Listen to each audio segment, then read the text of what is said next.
Halo saudara-saudara, jumpa lagi dengan komentator gadungan di sini. Karena saya adalah komentator yang gadungan. Saudara-saudara, hari ini kita akan membahas perjuangan tim nasional Indonesia U17. Barusan semalam tuh pertandingan pertama di kualifikasi Piala AFC atau Piala Asia U17 2023 mengalahkan Guam. Skornya saudara-saudara 14-0.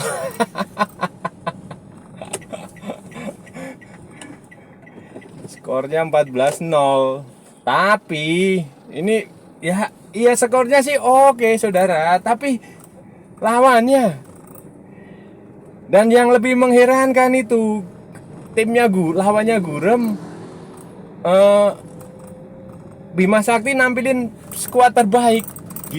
Gimana itu? Padahal besok selanjutnya masih lawannya berat dan selisih harinya cuma sehari, istirahat sehari. Jadi bagaimana itu? Nanti kalau loyo di pertandingan berikutnya, ya itu nanti akan kita bahas saudara-saudara. Kita akan bahas di edisi kali ini. Oke.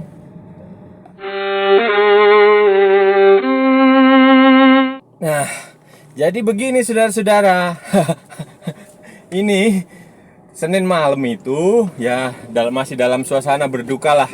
Tragedi Kanjuruhan. Timnas itu tanding lawan Guam. Timnas U17 Indonesia berhadapan dengan Guam di kualifikasi Piala Asia U17 tahun depan turnamennya. Nah, hasilnya adalah Indonesia menang 14-0.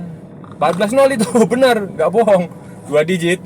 14-0, babak pertama aja udah 7-0. Terus babak pertama 7-0. Nah, bahkan 26 menit itu si Arkan itu udah hat-trick. Nah, itu skornya ya skor begitu ya. Kalau Anda cuma lihat skornya ya pasti seneng, bangga. Cuma kan begini saudara-saudara, Guam itu ya sejarahnya memang jadi lumbunggul di Asia itu, Konfederasi Sepak Bola Asia AFC itu dia jadi lumbunggul. Itu kan negara kecil di Pasifik sana, di utaranya Papua, di utaranya Pulau Biak, utaranya Biak sana lah. Nah itu mereka negara protektorat Amerika secara ininya politiknya, tapi konfederasinya ikut AFC, mereka subkonfederasinya di Asia Timur. Nah itu mereka udah secara tradisi lumbunggul, junior senior itu sudah gak heran lah kalau dibantai habis-habisan sama Indonesia 14-0 gitu. Itu udah memang gimana, negaranya kecil nggak ada pemain. Mereka tampil di AFC ini juga di kualifikasi ini U17 juga paling anak-anak sekolah yang disuruh tampil. Itu jadi ya normal kalau timnas sampai kalah segitu. Timnas Indonesia sampai menang 2 digit itu ya normal, wajar. Itu udah sejak awal juga udah diprediksi segitu. Nah, yang jadi pertanyaan besarnya adalah kenapa Bima Sakti nampilkan pemain intinya gitu loh. Semua pemain intinya, bukan semua, mayoritas itu yang tampil di final Piala AFF U16 yang waktu ngalahin Vietnam di Maguwo itu main semua itu loh. Mulai dari kiper si Rizar atau siapa itu, terus ada lagi Iqbal kaptennya itu, terus Arkan, terus siapa lagi, Nabil Asyura, hampir semua main. Hampir Kaviatur, hampir semua main starting line up-nya. Kenapa dia nggak memberi kesempatan kepada lapis kedua, suruh kasih line up itu loh saudara-saudara. Kenapa itu penting? Karena pertama lawan itu tim Gurem gitu pertama. Kedua, jadwal kalian itu padat. Nanti habis ini hari Senin, Selasa, Rabu lawan Uni Emirat Arab, Jumat lawan Palestina, Minggu lawan Malaysia. Hanya punya selisih waktu 1 hari. Kenapa tidak diistirahatkan, disimpan tenaga, bikin prioritas mana pertandingan yang lebih bagus, lebih berat lawannya, kan harusnya begitu. Nah, Uni Emirat Arab sudah pasti lawannya berat. Dan nanti kalau pemainnya kelelahan, capek pas Uni Emirat Arab lo gimana? Terus lawan Palestina juga itu lawan pasti berat. Malaysia juga. Jadi gimana? Apakah tim pelatih itu nggak berpikir sampai sejauh itu? Apa hanya cuma mengejar yang penting menang, skor besar, bangga, dipuji seluruh Indonesia untuk hadiah untuk korban tragedi Kanjuruhan? Kan nggak begitu, saudara-saudara. Harusnya kan pelatih itu berpikir bahwa ini turnamen ini panjang gitu loh, panjang, masih ada beberapa pertandingan yang akan dijalani dengan jadwal yang padat. Nah, jadi seharusnya dia harus berpikir, karena begini saudara-saudara, kemenangan Guam 100-0 pun nggak akan percuma, karena nanti yang dihitung adalah head to head. Head to head jika ada poin sama, kayak Piala AFF U19 lah, kayak di Asia kan gitu, head to head. Misalnya Indonesia, Malaysia, UEA sama mana, Palestina poinnya sama, ya head to head di antara tim itu, tim yang poinnya sama itu yang di ini kan, bukan selisih gol lah. Jadi kan kalau selisih gol berarti Guam kan nggak akan dihitung. Yang dihitung adalah hasil, skor, dan selisih gol lawan Uni Emirat Arab, lawan Palestina, lawan Malaysia, begitu. Jadi ngapain membuang energi untuk sesuatu yang nggak terlalu penting gitu loh. Itu ibarat membunuh nyamuk pakai AK-47 gitu loh. Gitu nanti. Jadi harusnya kan begitu. Jadi begini, saya membayangkan kalau itu pelatihnya Sintayong pasti itu dia akan menampilkan pemain lapis kedua. Kalau perlu kiper ketiganya dimainkan atau kiper kedua, terus pemainnya. Tujuannya apa? Pertama, untuk mengistirahatkan pemain utama biar fokus, nggak terlalu lelah pas lawan Uni Emirat Arab. Kedua, ya memberi kesempatan kepada pemain cadangan yang nggak pernah main untuk masuk line up gitu loh, untuk ikut nyanyi lagu kebangsaan. Kedua juga itu strategi, nanti lawan akan melihat, oh mainnya nggak bisa kebaca gitu loh. Juga itu untuk ini, apa kalau nanti ada yang cedera, itu kan pelatihnya kan bisa tahu, oh iya kalau ini nggak bisa main, penggantinya ini. Begitu harusnya yang dia pikirkan itu, bukan bagaimana menang besar bikin bangga terus nanti teriak-teriak itu kawannya siapa itu, Marcus Horizon, teriak-teriakin local pride, nanti si Fahri Husaini teriak-teriak lagi local pride. Kayak gitu, bukan begitu saudara. Jadi harusnya kan dipikir sampai sejauh itu, karena begini, nanti Uni Emirat itu pasti lawan berat dan jeda waktunya kan cuma sehari, itu pasti berat. Kemarin aja Uni Emirat Arab sama Palestina tanding berapa skornya itu? Oh, pokoknya ketat kok itu. 4-2 atau berapa, atau 5-3 atau berapa itu?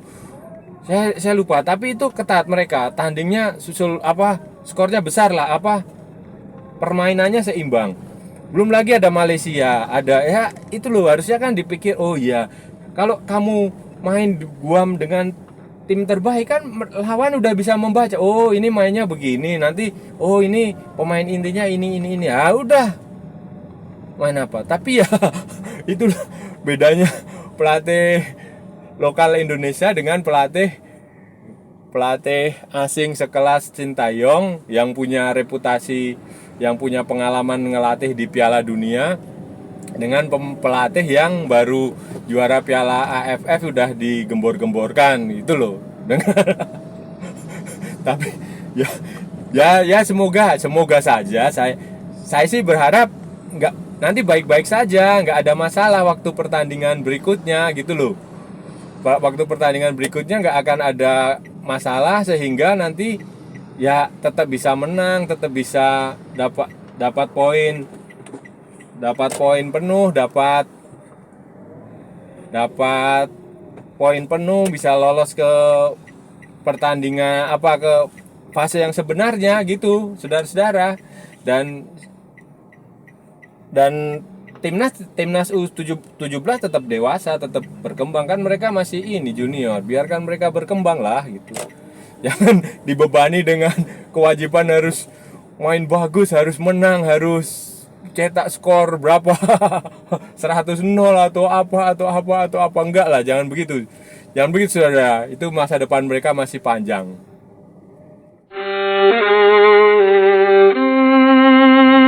Nah, begini saudara, perbedaan antara pelatih lokal dan pelatih asing itu ya di sini salah satunya. Mengapa banyak supporter Indonesia itu marah waktu Sintayong itu di otak-atik, di apa istilahnya, direcokin, dikritik, di macam-macam sama yang pengurus PSSI, sama pelatih lokal kita, sama orang-orang lah. Itu kenapa? Ya disinilah perbedaan antara pelatih lokal dengan pelatih asing. Pelatih lokal itu dia hanya berorientasi yang penting menang. Dia nggak berpikir jangka panjang. Dia pikirnya pokoknya pertandingan ini harus dimenangkan. Dia nggak peduli lawannya siapa, lawannya berat atau ringan. Yang penting dia harus main. Ya saya suka main begini, ya ini akan main begini gitu loh. Nggak peduli lawan, dia nggak berpikir panjang. Kalau pelatih asing kayak Sintayong itu dia mikirnya panjang. Dia mikir, oh ini pertandingan, nanti akan ada pertandingan lagi, pertandingan timnas ini sekali, 2 kali, 3 kali, jaraknya pendek. Dia juga mikir, oh kalau aku mainkan tim utama nanti lawan akan membaca.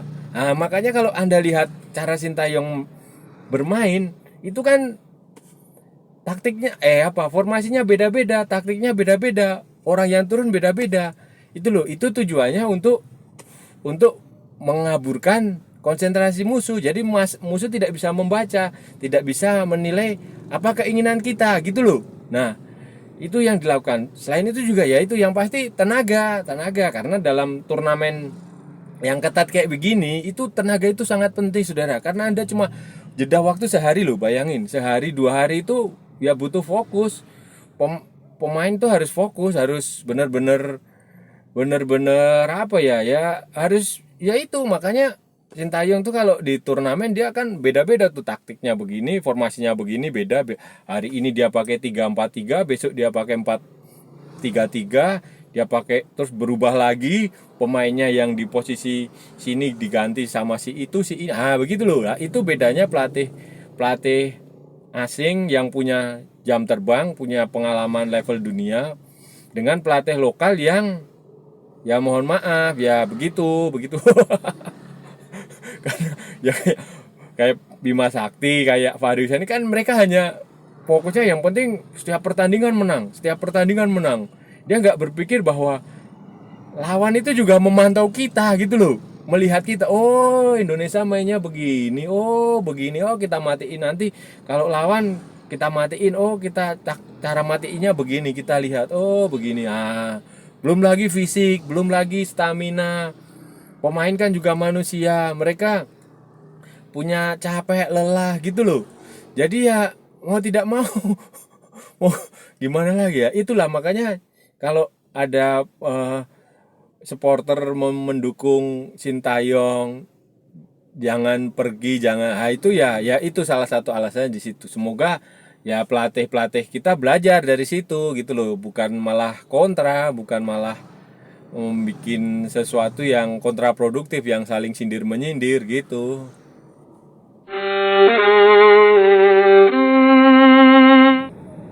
Nah, itu tadi saudara-saudara, kita sudah bicara panjang lebar. Kita sudah membahas, ya nggak terlalu panjang lah. Nggak terlalu panjang, kita bahas timnas itu U17 itu. Perjuangan mereka ya semoga bisa lolos ke Piala Asia U17 tahun depan ya. Saya rasa begitu aja ya saudara-saudara ya. Sudah cukup pembahasan kita hari ini. Kita sambung lagi di lain kesempatan. Kalau ada salah-salah kata ya mohon maaf. Kalau ada bener ya memang itu sebuah kebenaran, kalau itu benar sebuah kebenaran, kita akan sambung lagi di edisi berikutnya. Jangan lupa share, like, share and subscribe. Ikuti juga akun media sosial Komentator Gadungan. Pokoknya kita akan jumpa lagi di lain hari. Salam olahraga, merdeka.